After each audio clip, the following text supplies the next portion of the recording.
Com a palavra, Padre Josafá Siqueira.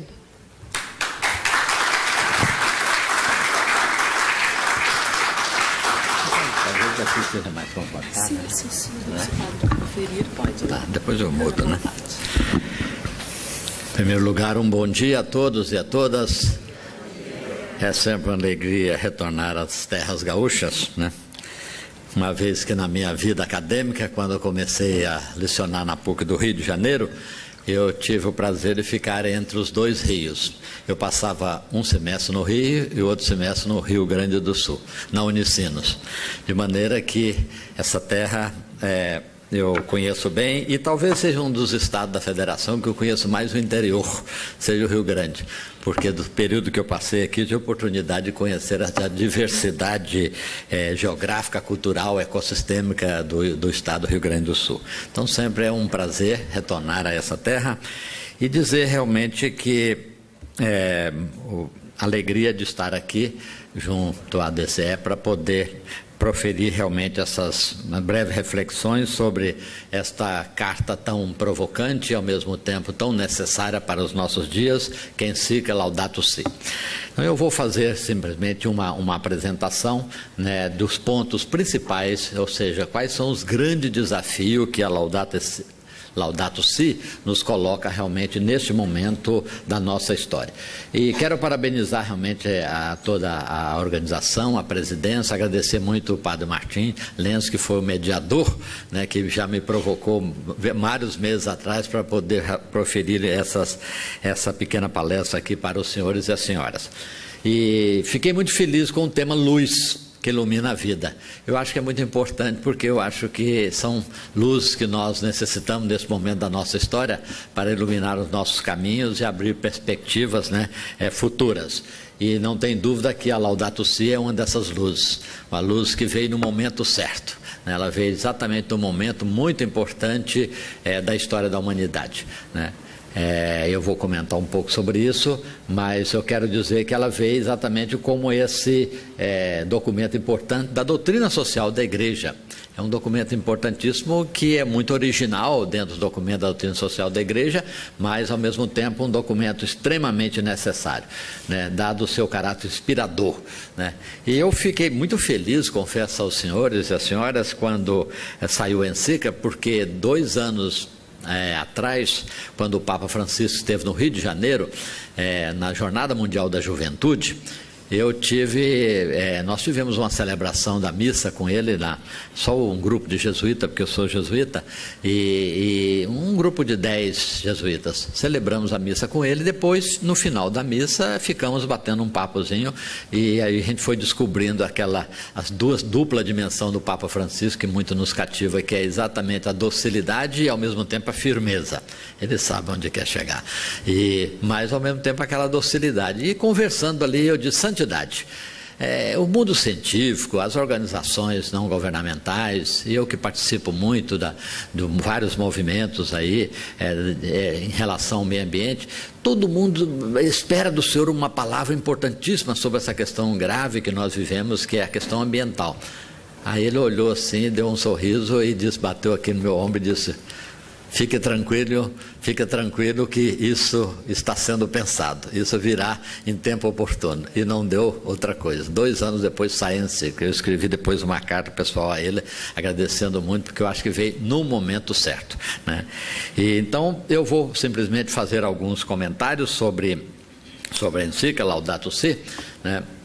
E vou ficar um pouco à vontade também, não vou ficar muito formal sobre o Ambon não, porque isso aqui eu fico muito no altar quando eu vou fazer a homilia, né, as pregações, mas aqui estando junto aos senhores eu fico um pouco mais à vontade de poder transitar no palco, certo?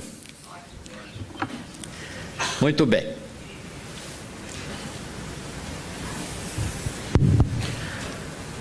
Pode passar, por favor? Bem, a Laudato Si, é importante a gente recordar isso, que ela é uma encíclica que ela tem 3 momentos importantes. Primeiro, né, é a primeira vez que nós temos na história da Igreja uma encíclica especificamente sobre essa temática. evidente que já no Paulo VI, já no discurso à ONU, já fazia abordagem sobre o meio ambiente. João Paulo II fez vários comentários em várias encíclicas dele sobre a questão ambiental. O Bento XVI também fez realmente vários comentários, mas uma encíclica estruturada sobre essas preocupações socioambientais é a primeira que nós temos na história da Igreja. Segundo ponto que vale a pena recordar, convergência. Aqui está exatamente o ponto importante da encíclica. A encíclica é uma convergência de três grandes preocupações. Preocupações da ciência, a preocupação da sociedade e a preocupação da Igreja. Isso aí é extremamente importante. E exatamente todas voltadas para uma busca de soluções, né, para a grave crise que nós nos encontramos neste momento da nossa história da humanidade. Então, a ciência já havia dado sinais há anos e anos, né, sobre essa questão, né? A sociedade estava clamando através de suas organizações da sociedade civil, e a Igreja tomou realmente essa posição. Então, nesse sentido, essa convergência é muito importante. Por quê? Porque o documento ele veio num momento histórico dessa convergência, né? E é importante saber realmente que veio num momento em que a questão da chamada cultura da sustentabilidade, ela está na fase, a gente chama na fase da infância, né? Ou seja, essa cultura da sustentabilidade na nossa sociedade, em termos planetários, ela é muito nova. Ela tem poucos anos. Então, alguns historiadores chamam o período da infância da sustentabilidade. Então, ela veio na infância. É bom quando vem na infância, porque a gente dá tempo de corrigir algumas coisas, né? Se ela vem um pouco mais tarde, nós sabemos disso por experiência existencial, é mais difícil. Não quer dizer que não mude, mas é mais difícil.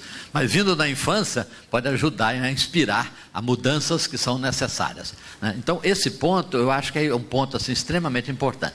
E veio também no momento em que nós vivemos uma situação de paz, né? Não dá mais para colocar band-aid nessas feridas planetárias que nós, de vários aspectos sociais e ambientais que nós vivemos. Não dá mais, tem que fazer agora cirurgia.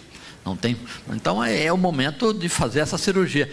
E a encíclica, como ela tem uma inspiração ética e religiosa, ela vai inspirar muito, né? Não é à toa que eu estou organizando uma série de debates. Eu estou ficando meio especialista sobre Laudato Si, porque essa conferência que eu estou dando para vocês, essa palestra, já é a 16ª que eu dei de agosto até agora, né? E já tem mais ou menos umas 5 agendadas. A próxima é no Tribunal de Justiça do Rio de Janeiro, pediu também uma palestra para os desembargadores sobre essa questão. Então, de maneira que eu acho que eu estou ficando meio especialista, viu, né, sobre essa questão da encíclica. E vou realmente à Copa 21 em Paris, também eu fui convidado para ir em Paris para poder fazer uma conferência sobre a questão da água e da biodiversidade, que é uma temática que é mais ou menos a minha área, a minha praia, porque eu sou biólogo e dou aula sobre ética ambiental. Então eles me convidaram para fazer essa conferência, de maneira que eu vou até dizer ao Papa Francisco, a semana que vem eu estou indo a Roma para o encontro da educação católica. Eu vou dizer para ele lá no final, o Papa Francisco, eu acho que eu estou ficando meio especialista, só me provocou demais, né?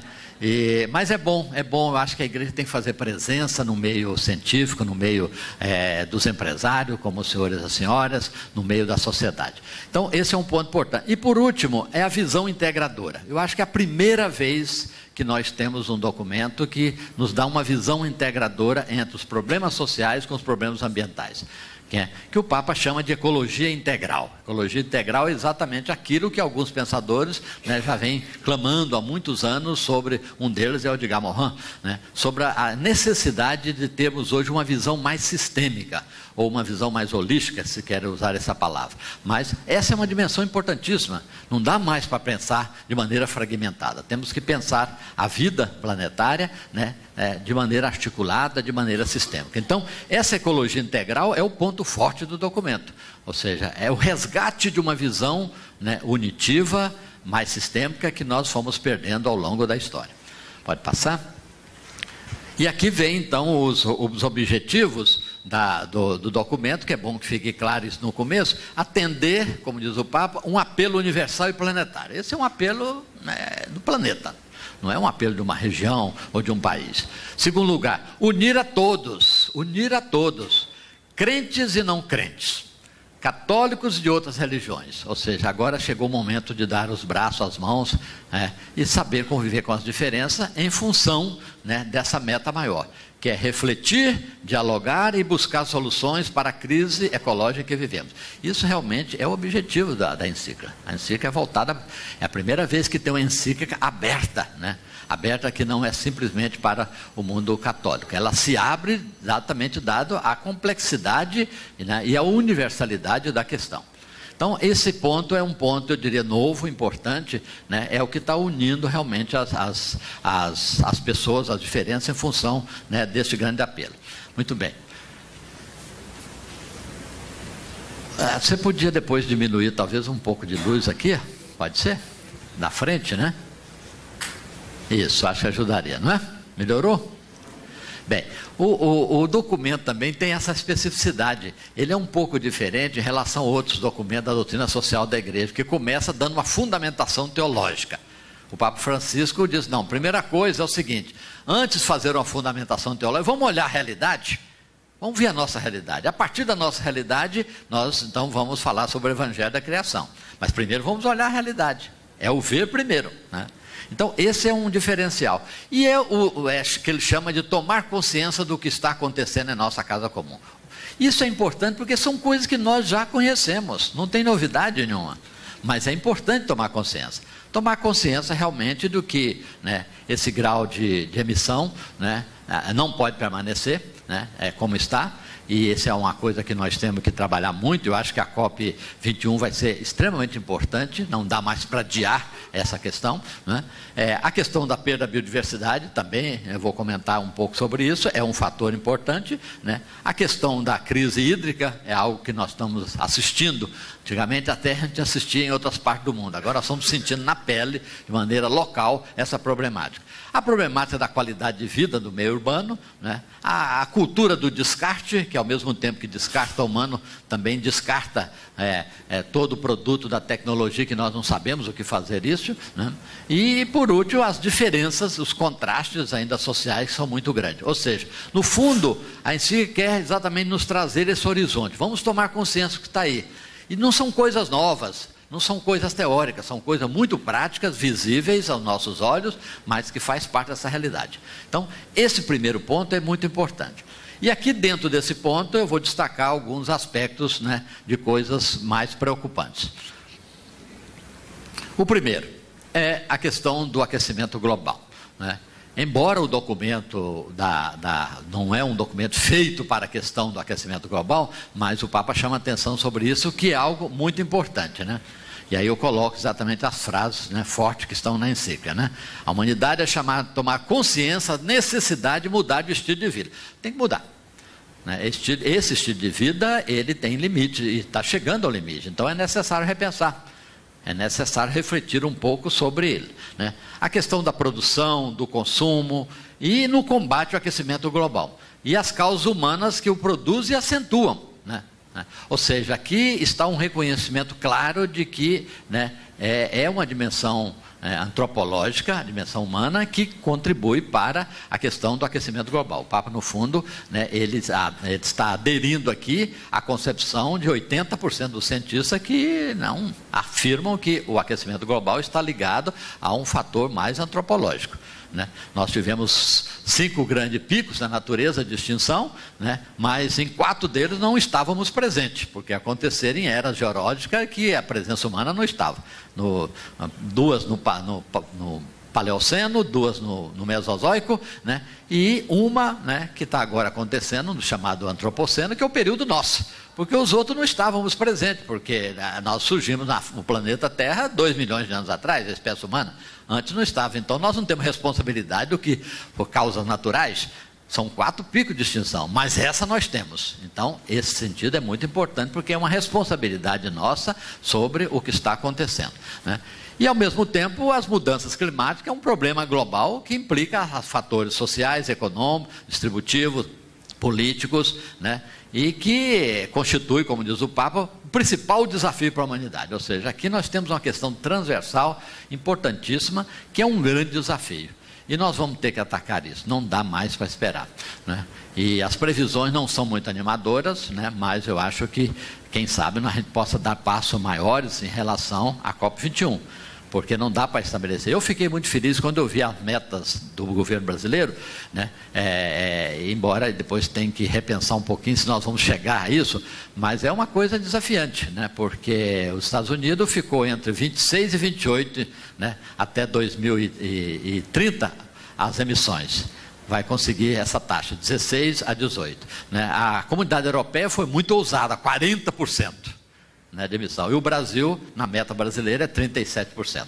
Né? Então, se a gente conseguir isso até 2030, vai ser um passo importante. Né? Agora, o que a grande discussão é se realmente o estabelecimento dessas metas pode começar agora, a partir de 16, né, já, né, ou tem que esperar até 2020. Porque o normal dessas conferências é que normalmente anuncia agora e daqui a 5 anos começa a cumprir essa meta. Há um movimento muito grande do ponto de vista social para que comece agora, não postergar muito devido à gravidade da crise. Porque do contrário nós não vamos conseguir, né, cumprir toda essa meta. Então esse é um problema, né, pode passar, um problema grave e que ontem saiu no jornal O Globo, até eu trouxe aqui, né, aproveitei, anteontem, né? É exatamente um dado extremamente importante sobre essa questão do aumento de temperatura, né? Do 2 graus Celsius, que se chegar, nós vamos perder um pouco o controle sobre o clima, né? E por quê? Porque há uma preocupação, porque o ideal seria que a gente tivesse 0,85, só que o último resultado nós fomos a 1,02. Né, de aumento de temperatura do planeta. Ou seja, teve um aumento acima do que é esperado. Né? E se isso continuar, nós vamos chegar realmente até 2030 com essa 2... Se aumenta 2 graus, aí nós vamos entrar numa situação extremamente difícil de ser controlada. Né?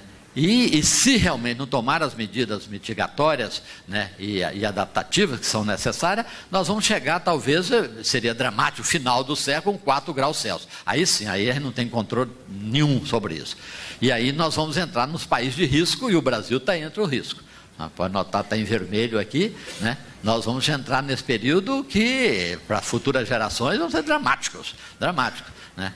E nós temos muita vulnerabilidade. O Brasil é um país vulnerável porque grande parte da ocupação do território se deu no litoral, né? Está muita concentração muito grande, né? E ao mesmo tempo os nossos ecossistemas foram muito alterados e alguns se encontram em grau de vulnerabilidade muito grande. Então, e isso vai ser um problema sério para o país, vai mexer com todos os nossos ciclos, né? E isso, né, nós temos que tomar o cuidado. Então, esse ponto aqui é um ponto de emissões que nós temos que cuidar, porque as previsões não são muito animadoras. Imagina, por exemplo, que hoje, se a gente continuar até 2050 disso, nós vamos chegar realmente a 7 toneladas de emissões per capita, né? 7 toneladas. Né? O ideal seria que a gente reduzisse para 2, né? Se as medidas forem sendo tomadas agora. Ou seja, a gente se encontra num momento em que não dá mais, como eu disse no começo, de colocar band-aid na ferida. Temos que fazer cirurgia. Agora não dá mais para esperar. Então, esse é a grande preocupação. Quando o Papa coloca essa questão do aquecimento global, exatamente está por trás de toda essa preocupação, porque ele consultou, né, cientistas ligados ao clima, né, sérios, que depois foram à Academia Pontifícia de Ciência, né, para poder dar dados, né, subsídio. É evidente que o documento não é técnico, mas por trás tem toda uma preocupação ética com essa situação. Pode passar. Impacto da mudança climática, que é uma coisa grave, porque nós sabemos disso, nós estamos sentindo já de maneira gradativa, mas esses impactos, o Papa chama atenção, e muito bem, porque os impactos climáticos mais sérios vão ocorrer na próxima década, né? E sobre os países em via de desenvolvimento, né? No nosso caso, então, né, e parte da Ásia, seria realmente muito mais dramático. E aí a consequência são os mais pobres, é evidente, né?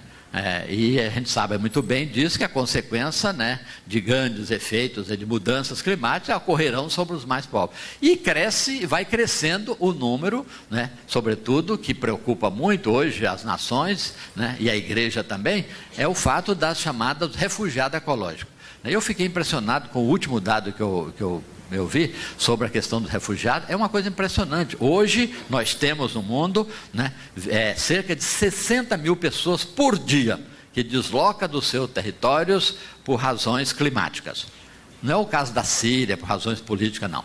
De pessoas que deslocam porque não tem água, né? Não tem condição de agricultura mais, né? Então tem que migrar de território para outro. Isso é muito forte na Ásia, parte da Ásia e parte da África. Né? Parte da África. Então, por isso é que algumas, no caso nosso da Companhia de Jesus, nós já temos vários escritórios de refugiados ecológicos em várias partes do mundo, exatamente porque a tendência disso é crescer e vai aumentar fortemente. Então, esses impactos aí é um impacto enorme, isso é uma coisa problemática. Eu fico até preocupado, eu digo a vocês, assim, desabafando, né, uma preocupação que eu tenho em relação ao nosso Brasil, porque os efeitos das mudanças climáticas no nosso território vai dar um impacto muito grande nos extremos do país, seja no sul, seja no norte. Né? E nós podemos assistir de novo, daqui a 10, 20 ou um pouco mais anos, um processo migratório de novo, né? Migração.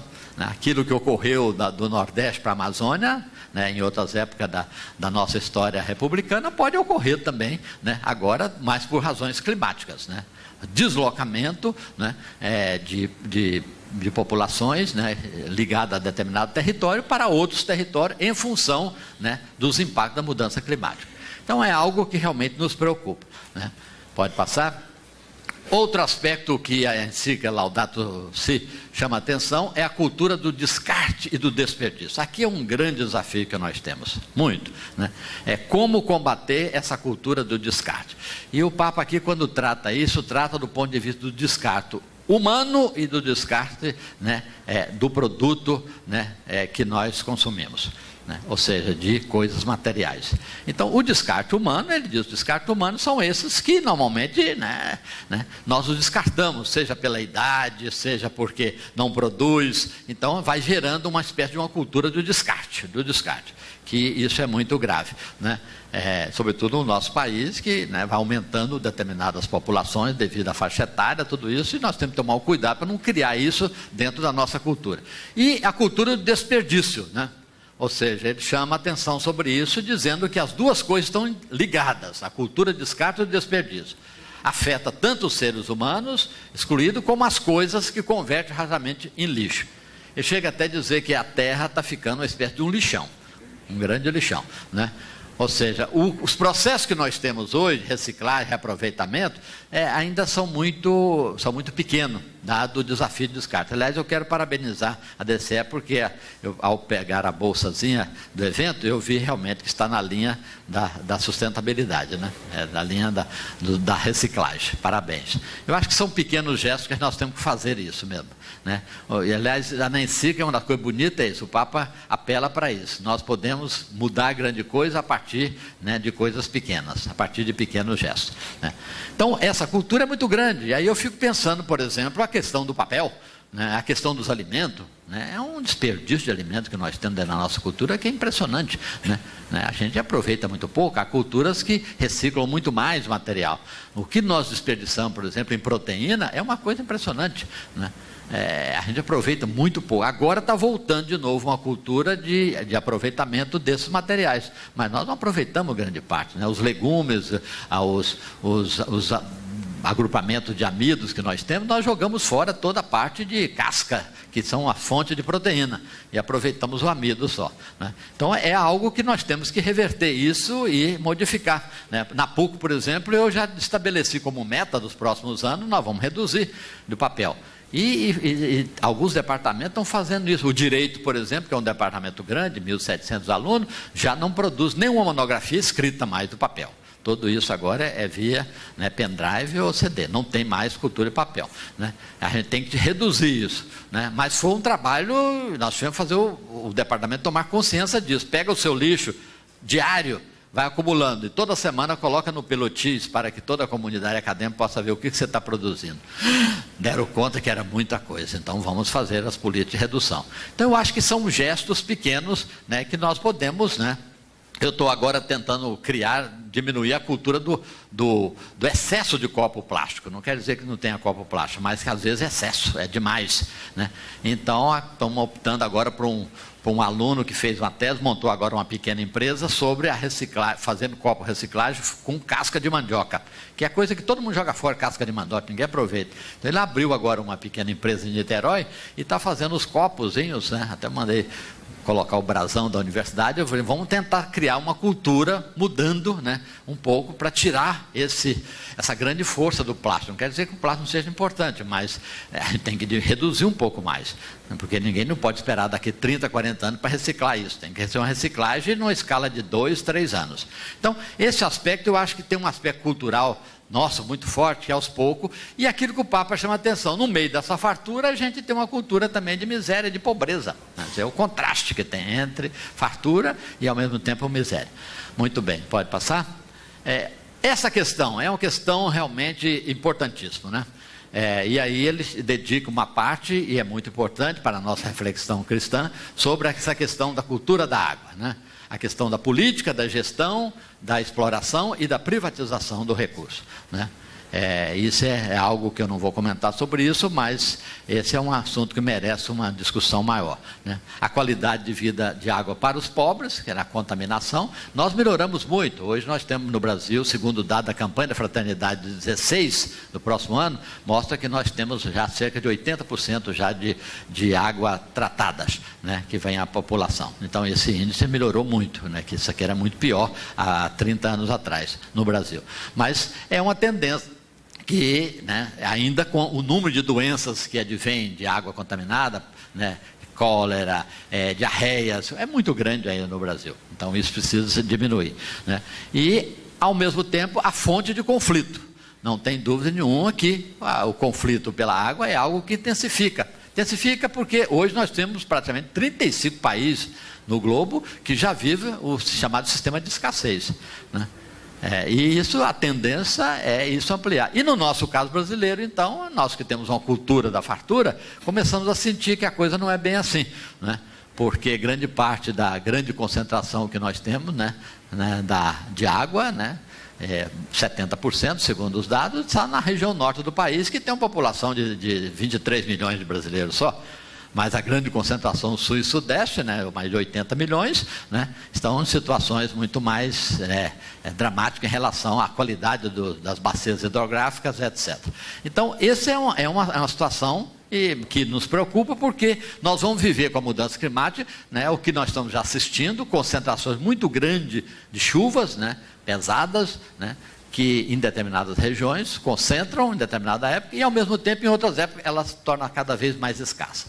E por isso eu acho que hoje, talvez, o grande segredo nosso seja trabalhar sobre 2 conceitos, mitigação e adaptação. Não temos outra saída a curto prazo. Mitigação, porque a gente tem que encontrar tecnologias e mecanismos, né, da gente buscar soluções, mesmo no sistema de resiliência que nós vivemos. Quer dizer, mesmo nos conflitos, nas dificuldades, nas crises, a gente tem que ser criativo, inovador e buscar realmente soluções mitigadoras.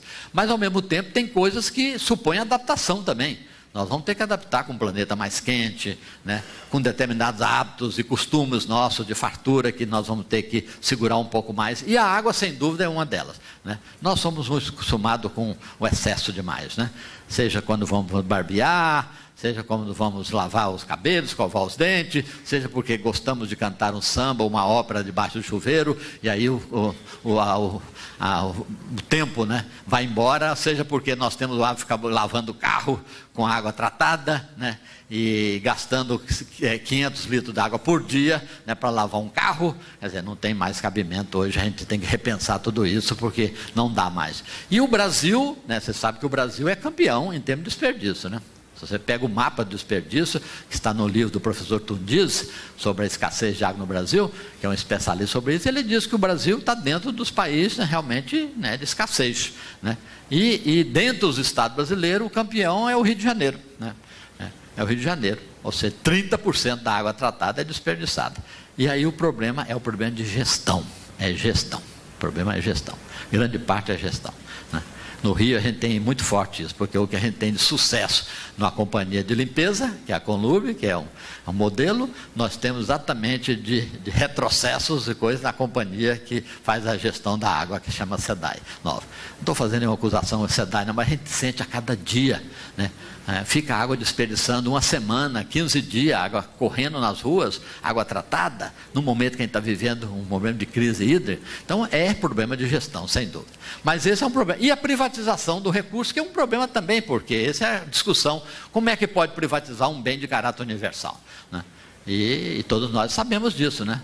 Não faz 20 anos que a gente ia no supermercado, a gente escolhia 2, 3 tipos de água minerais. Hoje você tem uma gama, prateleiras de possibilidade enorme. Então é evidente que isso virou um negócio, tudo bem, que isso vai a tendência do mercado aumentar, mas nós temos que ter cuidado, porque realmente, aonde é que está tirando isso? Se é de água de profundidade, se é de água de reserva, né? Não podemos comprometer o Aquífero Guarani, que compreende parte desse estado, compreende todo São Paulo, né? O sul do Brasil todo, porque esse aquífero também tem prazo de validade, né? São Paulo, se for usar água de subsolo da grande São Paulo, ela dura simplesmente 30 anos, depois disso ela esgota. Então tem que tomar cuidado com o uso dessa água, porque é água de reserva. Então esse é um problema que o Papa levanta muito sério, nós temos que repensar, a humanidade tem que repensar isso, né? Outro problema é em relação a, pode passar? A perda da biodiversidade. Isso não tem dúvida nenhuma, isso eu posso dizer realmente com muita propriedade, porque eu participei de várias coisas, né, sobre isso. Eu me lembro em 92, durante a Rio 92, nos pediram, né, os cientistas, para preparar um estudo sobre as espécies vegetais ameaçadas. Tinha um grupo animal e vegetal. Eu, como sou da área dos vegetais, falei, muito bem, né? A gente ficou assustado naquela época, era 120 espécies brasileiras, né, de plantas ameaçadas de extinção, né? Olha, 92, nós estamos em 2015, a escala de tempo é pequeníssima, né? Hoje nós temos quase 500 espécies ameaçadas de extinção. Quer dizer, nós agravamos a situação. Eram, né, 120, passamos para quase 500 espécies. Então, sinal que a qualidade nossa, em termos ambientais, foi se agravando cada vez mais. E esse é um problema sério, por isso que todos os países hoje elaboram os seus livros vermelhos de espécies ameaçadas de extinção. Todo o Brasil já tem isso no Ministério, os estados já fizeram, o Rio Grande do Sul já fez, grande parte do estado brasileiro já tem essa listagem. E isso é importante, né? Mas é uma perda, porque, como diz o Papa, são reservas de futuro. Cura de doença, pesquisa, que estão indo embora, né? E, por outro lado, tem uma dimensão também, né, de ética, que eu acho que aqui o Papa acentua bem isso. Quer dizer, primeiro, uma espécie, as espécies criadas, né, nós não somos donos, nós somos gestores, administradores, guardiães da criação, segundo o Papa, nós não somos dono. Então, essas espécies também, ela tem um dono. Quem é o dono? É o Criador, né? É Deus. Então, essas espécies, todas elas têm que dar glória a Deus, né, pelas suas vidas. Tem um valor próprio independente do ser humano. Aqui é uma questão ética que ele coloca muito importante, porque quebra essa dimensão, essa visão meio, eu diria, meio esse antropocentrismo absolutista, que acha que nós somos dono, proprietário da natureza e podemos fazer o que quiser. Não podemos. Elas têm um valor próprio, independente do ser humano. Até porque grande parte delas surgiram, né, evolutivamente anterior a nós, né? Anterior a nós, né? Então, elas têm um valor ético importante. E depois, como diz o Papa, elas são comunicadoras de uma mensagem própria. Elas estão comunicando a mensagem própria. No meus livrinhos, um dos meus livrinhos que eu escrevi, eu comento sobre isso. Cada espécie que é ameaçada de extinção, que desaparece do planeta, é uma presença de Deus a menos, porque Deus manifesta nas coisas. Afinal de contas, a irmã planta, como diz o Francisco de Assis, né? Então, é uma espécie, é uma gotazinha de transcendência que escapa, vai embora. Então, esse cuidado da biodiversidade é uma coisa que nos preocupa, porque é reserva de futuro, tem um valor próprio e que nós devemos trabalhar sobre isso. Esse assunto eu tenho ele um pouco separado, eu já dei uma palestra só sobre isso, mas eu acho que é uma questão mais complexa, mas eu apenas estou passando aqui como uma das questões para a gente refletir. Pode passar o próximo? A degradação da qualidade de vida humana e social, o Papa chama atenção sobre isso, porque é um aspecto importantíssimo, né? Primeiro, o crescimento descontrolado das grandes cidades. Depois, os contrastes entre periferias aglomeradas e os condomínios fechados. o crescimento não significou qualidade de vida. Isso é uma crítica forte que ele faz. Esse modelo de crescimento que nós temos não significou melhoria e qualidade. Algumas coisas melhoraram, mas no conjunto, né, tem muitos outros problemas que apareceram em relação a isso. E o contraste entre comunicação da internet e a crescente insatisfação das relações interpessoais e isolamento. Isso é verdade, a tecnologia nos trouxe benefícios. Nenhum de nós podemos prescindir mais, né, desse aparelhinho que carregamos, né, na telinha, né, e toda hora estamos consultando. A cultura dos nossos alunos da universidade, tudo isso se faz através da telinha. Não adianta mais você dar aula daquele modelo clássico, porque realmente todo mundo está acompanhando, né? Aquilo, iPod, iPhone, né? E às vezes eu brinco com meus alunos, só falta um i, que é o só iPin, porque já tem todos os i, né? iPhone, iPad, iPod, iPin, né? Bem, agora o iPin está sendo aproveitado a casca, ótimo, ótima ideia. Então, vai nessa linha. Então, eu acho que é uma série de ais que estão aí, e é um problema. Por quê? Porque exatamente aqui o Papa coloca uma questão fundamental, que essa cultura chamada tecnocracia, ela pode estar levando também, o ser humano está muito voltando sobre si mesmo, né? É uma espécie de ensimesmamento cultural, né, ou antropológico, está voltando. Isso corre o perigo, porque nós fomos feitos exatamente para fora, para a comunicação, né, para o outro, né? Agora, no momento que voltamos muito sobre nós mesmos, começam as crises que a gente tem percebido, né? Quantidade de crises, de isolamento, as pessoas às vezes se encontram, apesar de estar no mundo de comunicação, se tendem às vezes como solidões paralelas, né? Eu, um dia desse, estava no Rio de Janeiro, no restaurante, eu fiquei impressionado de ver pai, mãe e 2 filhos, né, na mesa. Foram jantar. Quando a gente vai ao restaurante para jantar, a gente vai para a família, compartilhar, né, a vida, né, e ter um momento prazeroso. Mas daqui, no meio do jantar, o prato sendo servido, cada um tirou a telinha. Quando eu vi, tinha uns 4 com a telinha na mão, né, e no silêncio total. Eu pensei, estava ao lado, eu disse, meu Deus, que coisa, hein? Que solidões paralelas, compartilhamento nada, zero. Está compartilhando com a telinha com outras coisas. Mas, do ponto de vista existencial, né, então tem crises nesses momentos que eu acho que são coisas que a gente tem que pensar. Muito bem, pode passar. Aqui, depois de colocar esse problema de fundo, a encíclica nos coloca realmente o momento de ver a criação na perspectiva da fé. Ou seja, que o Papa chama de evangelho da criação, né? E aqui, evidente, tem vários aspectos, né? Ele mostra as rupturas que nós fomos, né, provocando ao longo da história da criação, né? As 3 relações que estão no Gênesis, né? A primeira, o rompimento com o Criador, no episódio mais conhecido de Adão e Eva, que houve o rompimento, né, do Criador, o desejo de ser absoluto, o desejo de ser como Deus, né? E isso acabou quebrando a aliança, né? E depois o rompimento, Caim matando Abel, o irmão rompendo com o irmão, e depois no capítulo 6 do Gênesis, né, o rompimento do homem e natureza. Aí vem o episódio do dilúvio. Então, são história de rupturas, do ponto de vista bíblico. Ou seja, foram ocorrendo sucessivas rupturas, né, rupturas. E o cuidado, né, que ele chama a atenção, que nós devemos ter em relação a toda a criação. E aqui vem um aspecto importante no ponto 4, que é a tradição manifestativa. Aqui eu achei fantástico isso aqui, porque nós estamos, do ponto de vista cristão agora, estamos muito acostumados a uma cultura muito proclamativa dentro da nossa fé. E a cultura proclamativa, porque segundo os especialistas em Bíblia, não é o meu caso, não sou especialista em Bíblia não, mas convivo com especialistas em Sagrada Escritura, né? E eles dizem o seguinte, na Bíblia nós vamos encontrar 2 grandes tradições. Uma se chama tradição hermenêutica proclamativa, a outra se chama tradição hermenêutica manifestativa. A proclamativa, ela vem muito dos profetas, do parte do Pentateuco, né? E significa o seguinte, que o homem, nessa tradição, né, o homem tem um destaque mais especial, né, na sua relação com Deus e com a natureza, mas ele tem um destaque maior, né? Enquanto que na tradição manifestativa, né, você quem é o centro é Deus, né? E a compreensão é muito mais integradora. Ou seja, na relação homem, Deus e natureza é compreendido de maneira muito mais integrada. Quer dizer, o único que que destaca como tal é o Criador, evidente, né?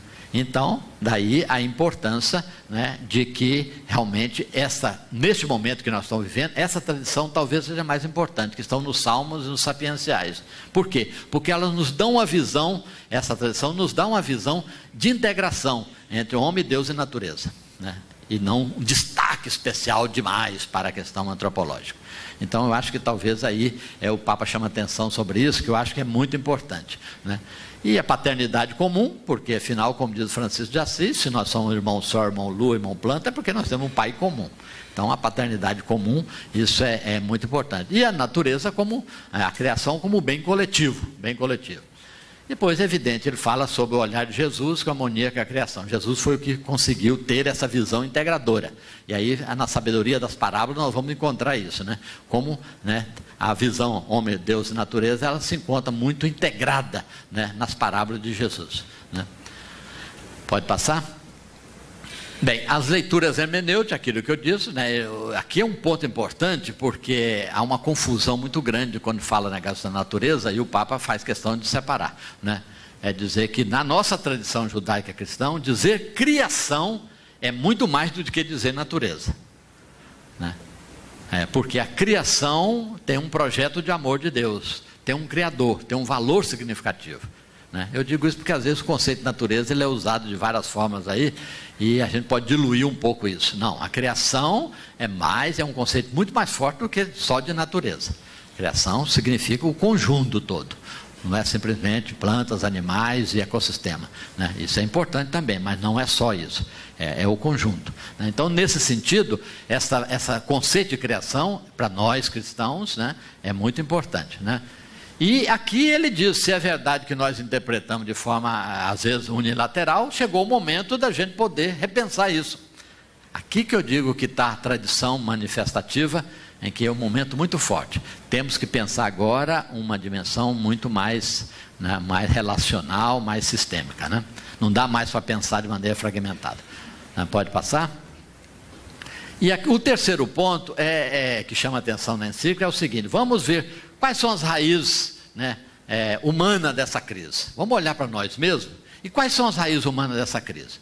É evidente, tecnologia, esses dois dedos se encontrando aí, não tem como separar mais, né? Hoje essa relação entre o humano e o tecnológico, né, não tem como separar, é parte integrante. Os dedinhos se encontram e pronto, não tem. Não somos capazes mais, como diz Ortega y Gasset, o filósofo, que realmente hoje nós temos que conviver com as duas naturezas. A natureza dessa que faz parte da nossa condição humana em relação às outras coisas, e temos que conviver com a natureza técnica, não tem como separar, né? Então isso é parte integrante. Por outro lado, existe, né, naquela figura do meio, aquele fascínio que a natureza tecnológica provoca na nossa mente. Nós estamos com a mente voltada e essa questão toda tecnológica está presente de várias formas, mas ela ocupa um espaço especial, né? E isso tem um ponto positivo, mas tem o perigo, exatamente aquilo que eu disse, de um certo eucentrismo, ou seja, da gente começar a voltar muito para nós mesmos, né? E perder a dimensão da nossa relação com o transcendente, que é Deus, perder a nossa relação com a criação, né? E perder exatamente a nossa relação com o próximo.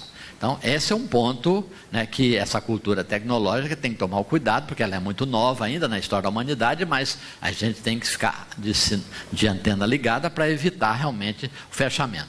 O terceiro ponto são os tubos de ensaio que eu coloquei aqui, que o Papa coloca, né, na encíclica como a ciência, ou seja, as nossas ciências, elas foram feitas de maneira fragmentada, os nossos saberes são fragmentados, né? Se é bom porque nós ficamos especialistas numa coisa, mas por outro lado é ruim porque nós perdemos a visão de totalidade, né? E isso é um problema sério que tem. Ou seja, as nossas universidades, por exemplo, os saberes foram construídos isoladamente. Quem ia fazer direito é direito, ia fazer medicina é medicina, fazer economia é economia. Agora, hoje, né, esses saberes, né, dado toda uma dimensão que é fundamental hoje, que é chamada transdisciplinaridade, interdisciplinaridade, esse saber tem que se comunicar, não pode mais ficar isoladamente. Então, hoje em dia, até porque é complexo, né? né? Não dá mais, né? Eu me lembro um aluno meu que ele foi formado, né, quando eu estava no departamento, né, de geografia dando aula. Depois ele foi para uma empresa, chegou da empresa, a empresa disse: a minha área é a parte de geoprocessamento. A empresa está ótima para ser geoprocessamento, mas eu preciso também que você faça isso, aquilo. Ele voltou mas eu não fui preparado para isso, eu não sei fazer. Tá bom. Então eu digo sempre, é importante hoje a gente dar para os nossos alunos uma dimensão, ser bom, né, e ser forte no conhecimento, mas nós não podemos dar uma visão isolada, fragmentada, em tubo de ensaio, né? Essa é uma coisa que o Papa chama atenção sobre isso. A nossa ciência, os saberes têm que se dialogarem mais. E hoje cresce essa tendência na universidade. Na PUC, por exemplo, do Rio, todos os novos cursos hoje eles são interdepartamentais. Não dá mais para criar um departamento de um saber isolado. A arquitetura foi fundada há 5 anos atrás com 5 departamentos. A biologia foi criada 4 anos atrás com 7 departamentos. Ou seja, você tem que saber fazer a inter-relação, até porque a complexidade do mundo não permite que você fique só preso na especialidade, né? É o que a gente vê muito, né? Sobretudo em algumas áreas do conhecimento, né? Porque você vai lá e só entendo disso, né? E depois disso tem que fazer uma série de exames, uma série de coisas, porque, né, vai outra área. E você vai passando pelos segmentos das especializações. Não quer dizer que especializações são ruins, não, são necessárias, mas elas não podem ficar fechadas sobre si mesmas, né? Nós temos que ter essa visão, né? Essa visão é fundamental, né? Porque senão a gente, né, vai formar uma geração aí que vai encontrar uma dificuldade na relação com o mundo. Então eu acho que essa dimensão que ele chama a atenção na encíclica, dos saberes fragmentados, é importante. Depois a questão da crise ecológica, que é o antropocentrismo moderno, aquilo que eu disse, quer dizer, e ele diz: não haverá uma nova relação com a natureza sem um ser humano novo. Tem que mudar. Tem que mudar.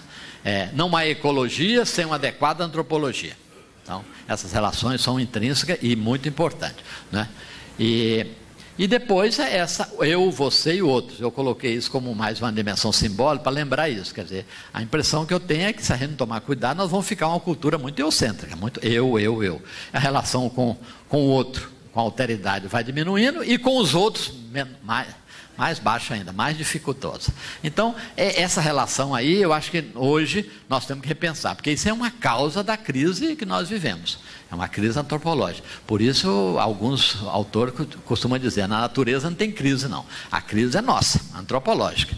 Não há uma crise ambiental isolada, né? Ou seja, da natureza. A crise é antropológica, a crise é do ser humano, na sua relação com o transcendente, com Deus, e na sua relação com a natureza. Então, é um problema nosso. Pode passar? O antropocentrismo, que eu já disse, né? E às vezes a gente esquece, vendo esse quadro aí, dessa pintura clássica que todos nós conhecemos, da criação, né? A gente esquece que o centro é o Criador, né? Nós somos imagem e semelhança. Então é importante destacar. Por isso o Papa diz: se o ser humano se declara, a melhor maneira de colocar o ser humano no seu lugar é acabar com a sua pretensão de ser um dominador absoluto, e voltar a propor a figura do Pai Criador, o único dono do mundo, né? Caso contrário, o ser humano tenderá sempre de querer impor à realidade as suas próprias leis e interesses. Que no fundo ele está querendo dizer, é preciso talvez deslocar um pouco, tirar um pouco o antropocentrismo e colocar um pouco mais teocentrismo, colocar Deus mais no centro, né? No centro, e não nós. Isso ajuda um pouquinho, né? A baixar um pouco a nossa bola, né? Então é fundamental. Então, nesse sentido, é isso, né? É preciso de repensar um pouco esse antropocentrismo que nós estamos vivendo, né? Que ele está levando exatamente a essa crise chamada crise social e ambiental. Pode passar? Crítica ao consumismo exagerado, ele vai dizer isso fortemente na encíclica, né? Quer dizer, não dá mais, a Terra não dá mais para suportar realmente o que nós estamos jogando sobre ela. Por quê? Porque estamos consumindo além daquilo que a capacidade limite do planeta. A capacidade limite, estamos já chegando a essa experiência, né? Então, é preciso, não tem mais braço para colocar mais, eu coloquei essa figura só para simbólica, né? Tem mais braço para colocar sacola, mais não, porque só tem dois, mas já estão sobrecarregados demais, né? E ao mesmo tempo, né, o fruto desse consumismo exagerado está exatamente levando aos nossos ecossistemas a perda da qualidade de vida enorme. E no Brasil nós assistimos muito bem isso, né? Seja nos ecossistemas aqui do sul do Brasil, dos Pampas, seja do ecossistema do Cerrado, seja da Mata Atlântica, né? Seja das Caatingas, das Restingas, né? Está levando realmente uma perda de qualidade muito grande, porque exatamente as demandas de uso de material de ecossistemas aumentam enormemente. E ao mesmo tempo eu coloquei a figura no centro exatamente para tirar um pouco essa centralidade exagerada do poder econômico, né? Dizer realmente que tem outros valores. Esse é um valor necessário e importante, mas não é o absoluto. Não vamos colocar no centro do planeta, né, essa dimensão do econômico como se fosse não. Ela é uma dimensão, ela é meio, não é fim. Então, esse eu acho que é uma lição, né, que a Encíclica nos mostra, dizer que esse ritmo de consumo e desperdício, né, e nesse estilo de vida atual, está totalmente insustentável. Ou seja, nós estamos chegando nos pontos chamados pontos de limite do planeta, né? Então é necessário repensar estilo de vida, uma visão menos consumista, né? E ao mesmo tempo, né, buscar mecanismo de sustentabilidade, né? Eu acho que esse aspecto ético na encíclica é muito forte, né? Sobretudo nessa última frase. É insustentável o comportamento daqueles que consomem e destroem cada vez mais, enquanto outros não podem viver de acordo com sua dignidade humana. Chegou a hora de aceitar certo decréscimo de consumo em algumas partes do mundo, fornecendo recursos para que se possa crescer de forma saudável em outras partes. É uma questão de justiça ecológica e distributiva, né, que eu acho que em termos planetários tem que ser repensado. Muito bem, pode passar? Crítica à conferência. Ninguém imaginava que o Papa fosse dar uma pancadinha, e que foi ótimo, né, a relação às conferências, às cúpulas mundiais. Porque as cúpulas mundiais, elas têm um papel importante, ajudam a acelerar o processo, mas ao mesmo tempo, os resultados são muito pequenos. Né? Muito pequeno. E aí ele faz uma crítica, sobretudo a Rio+20, está lá na encíclica. Ele critica, né, dizendo muito bem, vocês fizeram, né, uma série de acordos, são signatários, assinaram muitos documentos, né, muito bem, mas quais são os resultados disso em termos planetários? Né? Então, a Rio+20, realizado já, emitiu uma declaração final extensa, ótima, mas ineficaz.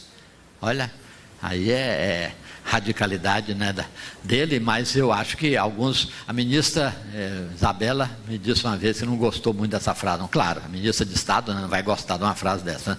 Eu disse para ela, ministra, mas só tem que concordar que também não foi muito eficaz, não, né? Aí ela disse, é verdade, mas esse ponto nós avançamos, tá bom, avançamos no ponto, mas no conjunto, né, esperamos agora que a gente não dê passo para trás como foi em Copenhague, né? Nós temos que dar agora a COP21 em Paris, tem que dar, porque não dá mais para esperar. Então é preciso avançar um pouco mais. Então eu acho que essa dimensão da crítica dele é muito importante nesse momento, porque isso aí vai forçar com que o chefe de Estado, movimentos sociais, tudo isso, possa realmente cobrar um pouco mais, ações mais efetivas, acordo signatário mais eficaz, né? Pode passar? Oi? Sou 10, estou acabando. Muito bem. Pode passar? A visão sistêmica. Aqui é muito importante, quer dizer, resgatar essa visão sistêmica. Aqui é o ponto central do documento, visão que ele chama de ecologia integral. Eu tirei um pouco assim, essa imagem aqui, dá a impressão que é uma coisa que não tem nada a ver, mas tem muito a ver. Barbeiro, né? A doença de Chagas, exatamente porque, não sei se você se lembra, né, na década de 60 tinha muito, né, o Brasil tinha 4 milhões de chagásico, e todo mundo dizia, e os cientistas diziam, olha, não adianta você ficar com a sucam batendo lá o veneno nas casinhas de pau a pique, que o problema é maior, vocês estão desmatando, né? Vocês estão desmatando. E dentro da mata tinha os roedores que o barbeiro tirava o sangue e não tinha nada, tirava o sangue dos roedores, mas no corpo do roedor não fazia mal nenhum. Mas só que acontece que não tendo mais mata, não tem mais roedores, né? E o barbeiro continua ativo, e aí ele vai tirar sangue da onde? Do ser humano. E no ser humano o impacto, né, do tripanossoma é muito grande. E aí acontece que dentro do organismo humano está aí, aumenta o coração, problema no abdômen, né? E uma série de problemas, ou seja, um pequeno problema que mostra que nós devemos ter essa visão mais sistêmica, né? Não podemos ter a visão fragmentada, né? É preciso conservar, porque a conservação dos nossos ecossistemas está ligada à questão da saúde, né? E nós sabemos de várias doenças tropicais que nós temos hoje em termos planetários, é fruto realmente do desequilíbrio ambiental, né? Então isso mostra que é preciso repensar. Pois não, vamos. É preciso mudar o olhar, como ele disse, né? Tem que ter um olhar, aí eu coloquei o olho ali, um mais integrador, né? Onde as dimensões teológicas, humanas e naturais, elas estejam muito mais integradas. Pode passar. E aqui chama atenção no final sobre a ecologia cultural e o princípio do bem comum. Isso aqui é um aspecto muito importante no final da encíclica, que ele mostra o valor da interculturalidade, a dimensão que as diferentes culturas da humanidade têm e o valor ético dessas culturas. Eu fico pensando no nosso caso, por exemplo, um país como o nosso, né?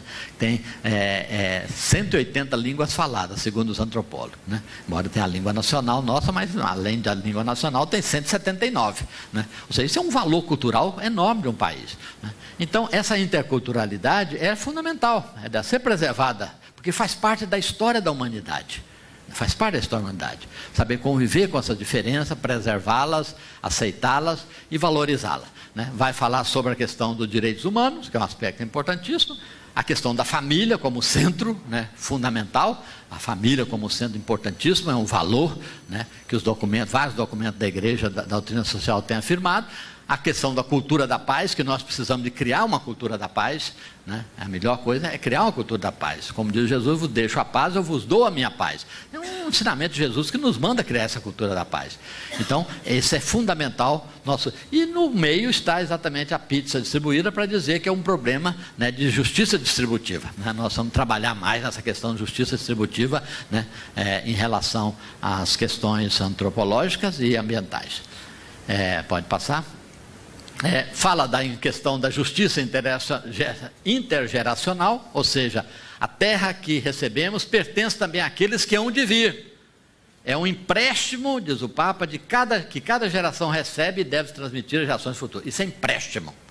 Nós recebemos esse empréstimo. Nós não somos donos, né? Nós somos guardiães, né?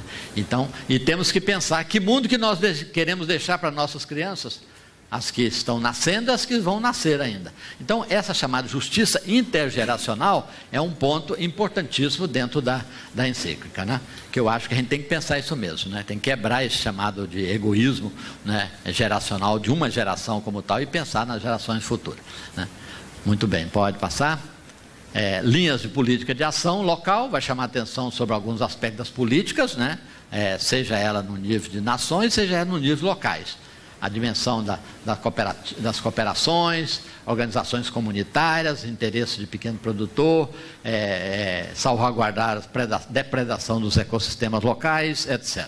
Então, isso é um aspecto que depois vocês podem ler o documento e conhecer um pouco melhor sobre isso. Pode passar.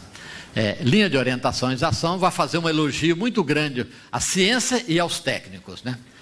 Isso é importante, é um reconhecimento de que a ciência contribuiu e tem contribuído para a história da humanidade. Então tem que elogiar a ciência como tal. E elogiar também os movimentos ecológicos, queira ou não, discordando às vezes de suas plataformas ou às vezes de suas pretensões muito sonhadoras, muitos deles contribuem para avançar o processo, né? Então o Papa vai chamar a atenção que esse movimento, ao longo do caminho, muitas vezes eles tiveram muitas dificuldades, mas que eles estão presentes nas agendas públicas e são importantes, eles fazem avançar um pouco mais o processo, né?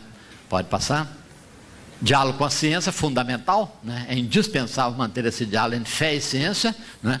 Que eu acho que nós não podemos prescindir disso neste momento que nós estamos vivendo, porque a fé nos dá uma dimensão de transcendência, de horizonte, né? E a ciência nos dá uma dimensão de imanência, né? Ou seja, esse pé na transcendência e na imanência é fundamental. Então, a relação fé e ciência é imprescindível neste momento que nós vivemos. Pode passar. Diálogo com as religiões, não tem dúvida, o Papa tem dado vários sinais de todo lugar que ele vai, ele está sempre abraçando pessoas de diferentes religiões para mostrar que é fundamental hoje, tem as religiões, né? E aí ele diz isso, que é muito bonito isso, a maior parte dos habitantes do planeta se declara crente. Isso deveria levar as religiões a estabelecer um diálogo entre si.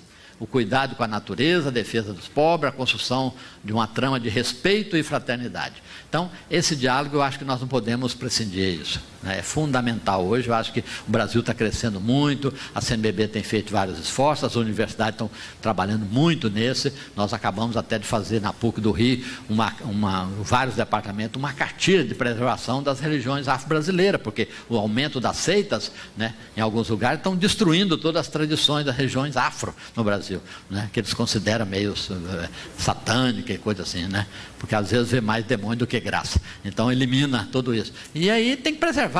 Então o direito, não, nós vamos preservar o direito de sobrevivência que é garantido pela Constituição, de preservação das chamadas diferenças religiosas.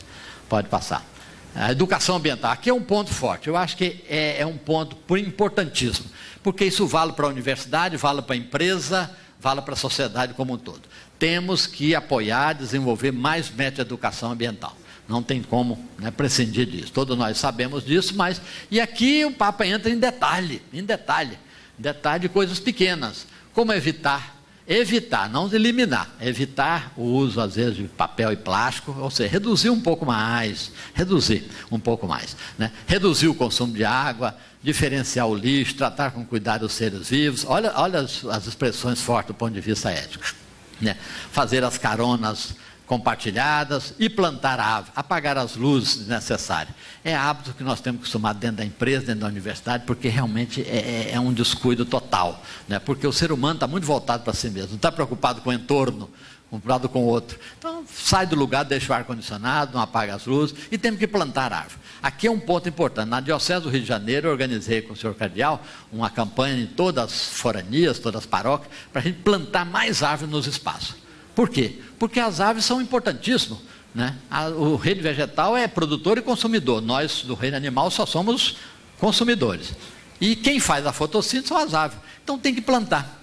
Quanto mais plantarmos, melhor, porque para ajudar a sequestrar um pouco essa quantidade de CO2 que está acumulada e que nós não vamos ser capazes de tirar, né, esse acúmulo no prazo de 20, 30 anos, não somos capazes. Então, quanto mais plantarmos, é melhor. E o que plantar? Plantar árvores que contribuem para poder sugar um pouco esse consumo de CO2 acumulado. E aí eu dou um conselho, IP. As pesquisas científicas têm mostrado que os IPs são os melhores sequestradores de CO2. Então vamos plantar IP. IP roxo, IP amarelo, né? Porque além da beleza cênica bonita, né, tem esse aspecto também do serviço ambiental, né? Todos, branco, amarelo, roxo, todos eles, né? Muito bem, pode passar. Outros paradigmas. A encíclica termina dizendo que a gente devia contemplar outros paradigmas. Nós esquecemos de que a vida humana não é feita só de um paradigma. Tem outros paradigmas que constituem a nossa vida.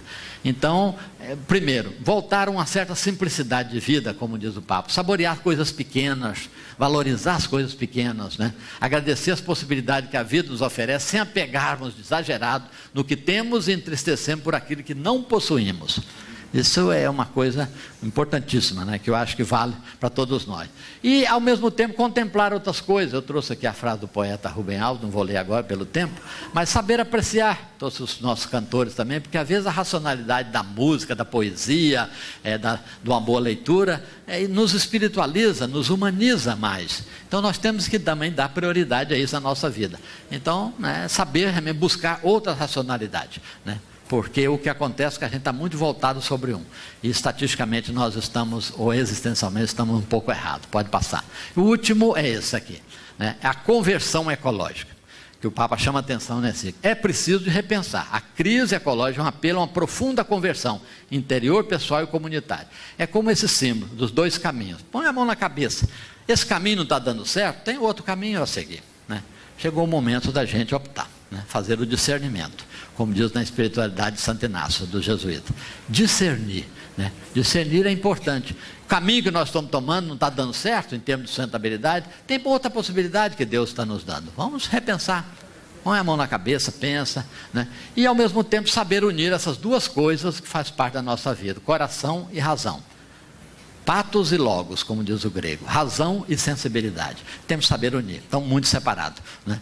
E aí nós temos que saber realmente buscar isso. Eu acho que nós, às vezes, temos um determinado momento da nossa vida, aqui eu faço um parênteses como padre, eu acho que tem um problema estatístico da nossa existência. E só nos damos conta quando nós somos surpreendidos, né, pelos limites do nosso corpo.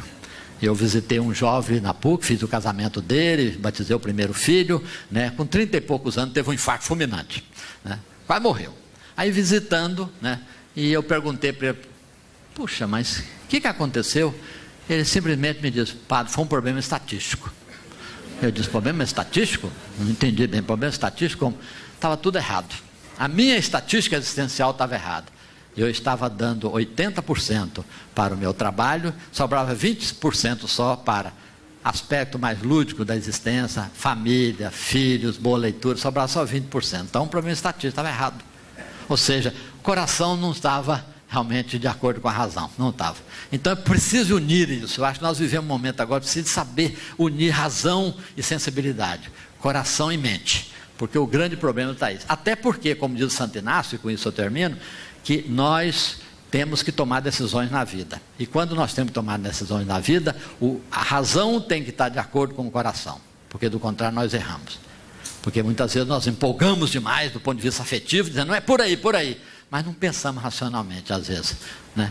E aí erramos. Outras vezes colocamos as coisas muito certinhas do ponto de vista racional, mas o coração está dizendo o contrário, não é por aí. Então, como diz Santo Inácio, quando a razão não está de acordo com a sensibilidade, nós nunca devemos tomar nenhuma decisão, nenhuma posição, porque podemos errar. A probabilidade de erro é muito grande. Então, é bom esperar, né? Eu acho que nós vivemos este momento. Vamos pedir a Deus que nos dê essa graça, que nos ajude a equilibrar razão e sensibilidade, para a gente buscar outros caminhos e acertar na linha da luz que vocês levantaram nesse evento, para que a gente possa ter um mundo que seja socialmente mais justo, ecologicamente mais correto, né, e humanamente mais fraterno. Obrigado.